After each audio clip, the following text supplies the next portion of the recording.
Yeah, please. Yeah, thank you, Mr. President. You repeatedly mentioned last night that Russia's attack on Ukraine was a mistake. What is the exact mistake? And have you given Putin a deadline to actually move toward a ceasefire? The mistake was letting the war happen.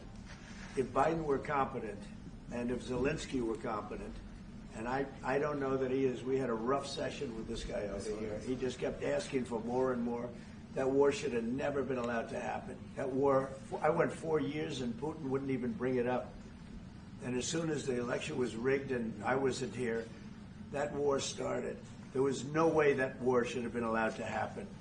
And Biden should have stopped it. And you take a look at Putin. I'm not saying anybody's an angel. But I will tell you, I went 4 years and it wasn't even a question. He would never, and I told him, don't do it. You're not going to do it. And it was the apple of his eye, but there was no way that he would have done it. All you had to do is lower oil prices. If you lowered oil prices, Biden kept the prices so high because he made it impossible to get it. If you lowered oil prices, you would have never had the war. But you wouldn't have had it with me anyway. That war would have never happened. And I think it's a great abuse. So now what do?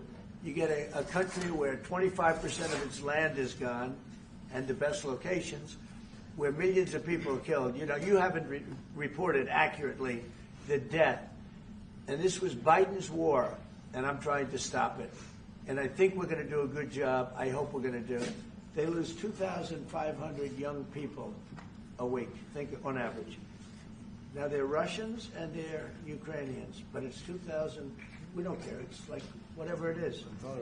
They're not from your country. They're not from mine, but I want to stop it.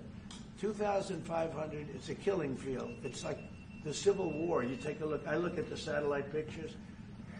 This should not be happening in our time. Of course, our time can be pretty violent, as we know. But that's a war that should have never been allowed to start. And Biden could have stopped it, and Zelensky could have stopped it, and Putin should have never started it.